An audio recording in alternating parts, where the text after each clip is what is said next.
Di video sebelumnya, kita sudah membahas Dark Gathering chapter 42, yang dimana Yayoi dan yang lainnya sudah sampai di lokasi keempat untuk menyempurnakan rencana pembunuh dewa mereka, yaitu Taman F. Di Taman F ini banyak sekali hal yang aneh yang terjadi, seperti adanya lubang besar di langit yang seperti portal. Lalu banyak Shinigami yang keluar dari portal itu. Lalu tidak terlihat satupun hantu gentayangan di tempat ini. Bahkan ternyata hantu penunggu di Taman F ini bisa memakan Shinigami dengan sangat mudah.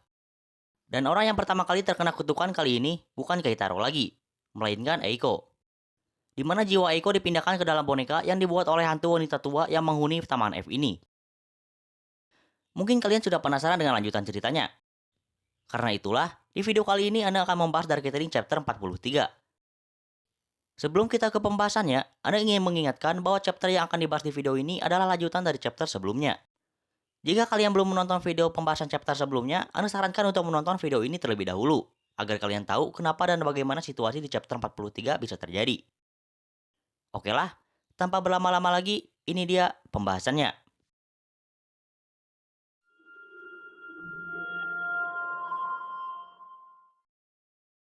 Chapter 43 dibuka dengan flashback singkat tentang kejadian sebelumnya, di mana hantu wanita tua itu muncul di Taman F dan bisa membuat sebuah boneka. Jika seseorang menatap boneka yang hantu itu buat, tidak peduli yang masih hidup ataupun yang sudah mati, jiwa orang tersebut akan terkurung di dalam boneka itu. Yang itu berarti, hantu setingkat graduate juga tidak akan bisa apa-apa sekarang ini. Yayoi pun tanpa berlama-lama langsung lari menjauh dari hantu itu. Hantu itu kemudian mengingat kejadian sebelumnya, di mana Yayoi mengambil salah satu bonekanya, lalu melemparkannya kepada Keitaro dan lari. Hantu itu pun berjalan ke arah Yayoi. Namun Yayoi menggunakan tali suci dan batu sebagai pemberat, lalu melempar dan mengikat kaki hantu itu dengan tali sucinya, yang membuat hantu itu langsung terjatuh. Tanpa membuang waktu lagi, Yayoi langsung menjauh secepatnya. Singkat cerita, Yayoi dan juga Keitaro sudah berkumpul kembali di suatu tempat dan berhasil menjauh dari hantu itu. Hantu itu berbahaya, karena bisa membuat boneka dan melakukan one-shot attack dalam sekejap. Mereka tidak bisa menyelamatkan Eiko jika tidak mengalahkan hantu itu. Tapi masalahnya, mereka bahkan tidak bisa mendekati hantu itu karena kutukannya yang sangat merepotkan. Jadi Yayoi membuat keputusan bahwa mereka harus menyerang tanpa melihatnya. Itu terdengar mustahil jika harus menyerang tanpa melihat. Tapi Yayoi punya rencana lain, yaitu dengan menggunakan Maiden. Tapi Yayoi juga ingin Keitaro menjadi umpan. Tapi resikonya sangat besar. Yayoi bahkan sampai meminta kesiapan Keitaro jikalau pengorbanan diperlukan. Mendengarnya saja, Keitaro sudah langsung merinding. Tapi mengingat situasi saat ini dan juga kondisi Eiko, Keitaro juga mengingat-ingat bahwa selama ini Eiko selalu menolongnya. Jika Keitaro tidak sanggup melakukan ini, mereka tidak akan bisa menyelamatkan Eiko.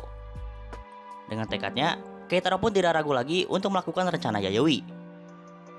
Yayoi pun menjelaskan rencananya kepada Keitaro.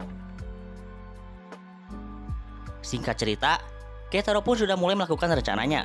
Dia mencoba merasakan hawa keberadaan hantu wanita tua itu dari suatu tempat. Hantu itu saat ini sedang berada di dekatnya.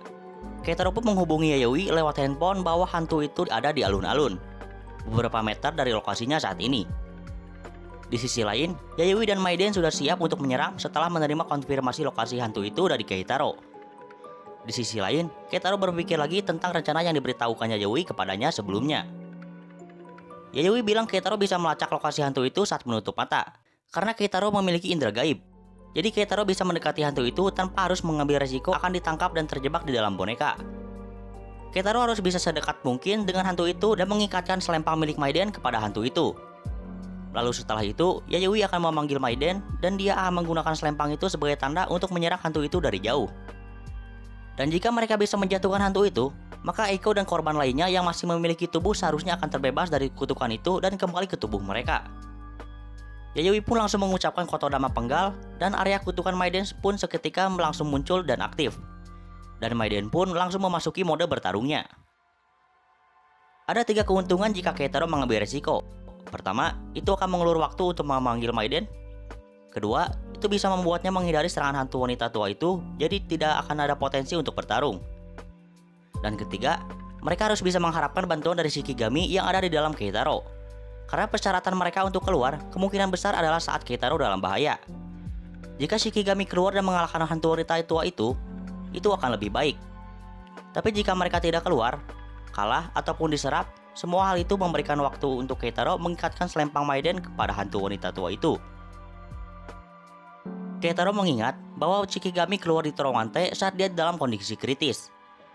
Itu berarti mereka juga akan keluar jika Keitaro berada di situasi yang sama seperti sebelumnya. Karena itulah, Keitaro pun tidak ragu lagi dan berlari ke arah hantu wanita tua itu.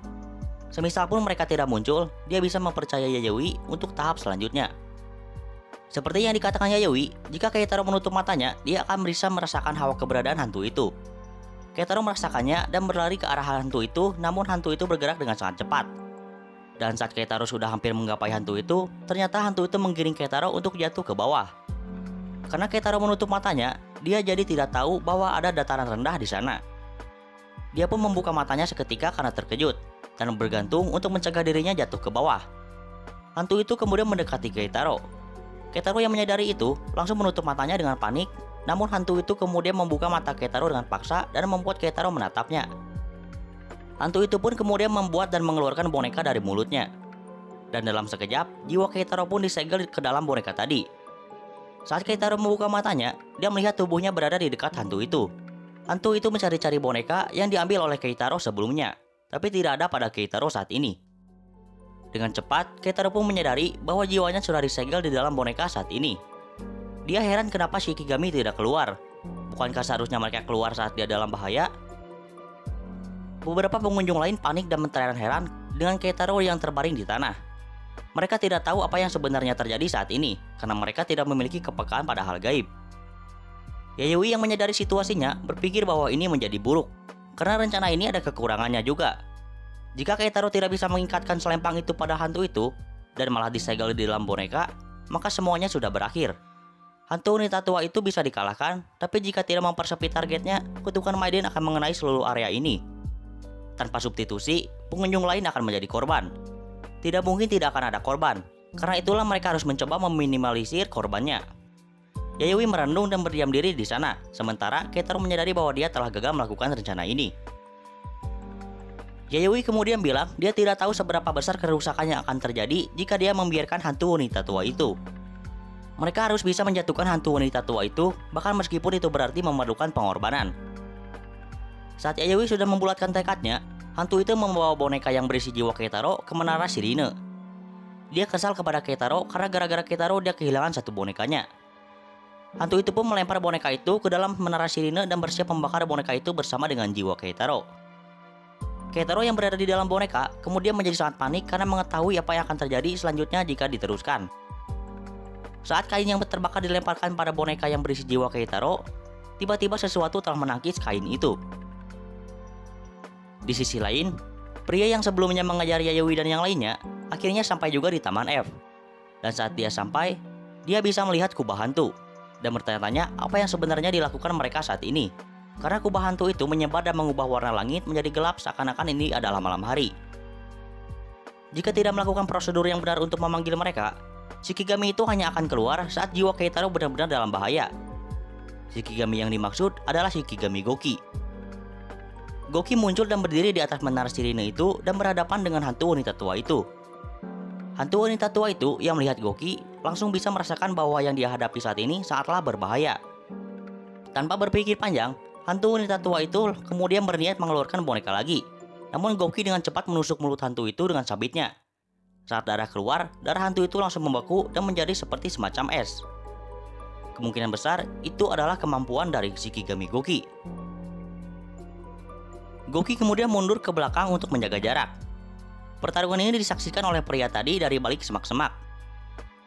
Hantu itu kemudian mengeluarkan sebuah kantung kecil dan mengambil beberapa benda yang terlihat seperti bola pakan kecil.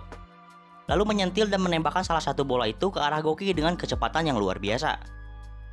Tak disangka-sangka, ternyata serangan kecil itu bisa berefek sangat besar.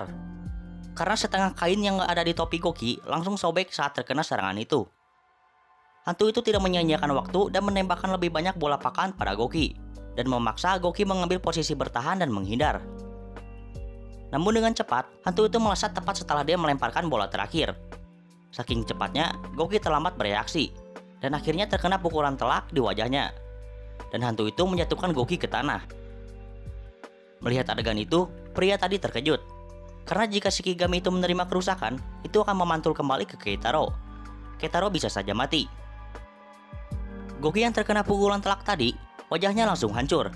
Dan kerusakan itu benar-benar kembali kepada Keitaro. Namun berkat substitusi, kerusakan tadi dipantulkan lagi ke substitusi yang disimpan di kediaman Hozuki. Bagian kepala substitusi itu langsung hancur. Tapi karena substitusi yang satu ini terbuat dari slime, bagian yang rusak langsung pulih dengan sendirinya. Dan wajah Goki pun pulih kembali. Hantu itu bahkan terkejut kenapa Goki bisa langsung pulih seperti itu. Pria tadi juga bertanya-tanya apa yang sebenarnya terjadi. Goki kemudian bangkit kembali dan berhadapan dengan hantu itu lagi. Dari kepala Goki mengeluarkan suatu aura yang menandakan bahwa dia akan mengaktifkan kutukannya. Kutukan Goki itu mulai melakukan progres berdasarkan fase bulan di matanya. Hantu wanita tua itu tidak dapat bereaksi setelah kutukan Goki mengenainya. Mata hantu itu seketika menghitam dan menjadi buta. Hantu itu panik karena tiba-tiba dia tidak bisa melihat apapun. Itu adalah tahap pertama dari kutukan Goki yang disebut kutukan malam, yang akan membuat targetnya menjadi buta secara paksa. Progres fase bulan di mata Goki terus berkembang. Kutukan Goki semakin berkembang dengan cepat dan menjadi-jadi pada hantu itu. Kutukan Goki sudah sampai di fase kedua, di mana hantu itu kemudian tenggelam di dalam semacam bola air sembari diseret oleh kebutaan. Fase ini disebut kutukan pasang surut. Hantu itu sudah di fase krisis sekarang ini, karena tenggelam dan tidak bisa keluar sama sekali. Ditambah lagi, dia tidak bisa melihat apa yang sebenarnya terjadi padanya saat ini, karena kutukan Goki yang memaksanya menjadi buta. Sementara itu, fase bulan di mata Goki terus berkembang. Otomatis kutukannya juga semakin berkembang. Sampai pada akhirnya, sampai di fase ketiga. Suhu bola air itu menjadi negatif 170 derajat di bawah titik beku. Dan itu membekukan seluruh bola air itu bersama dengan hantu itu di dalamnya.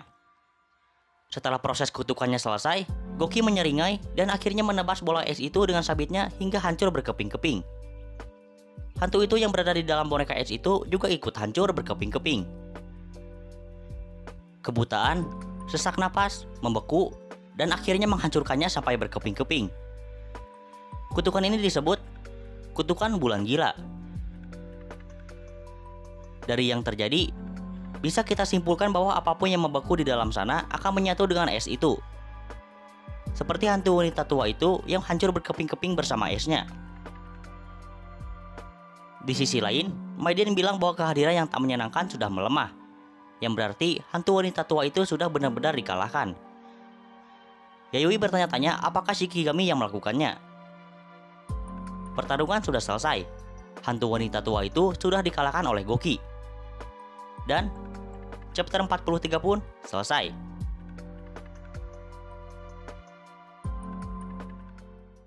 Oke, cukup sudah untuk pembahasan kita di video kali ini.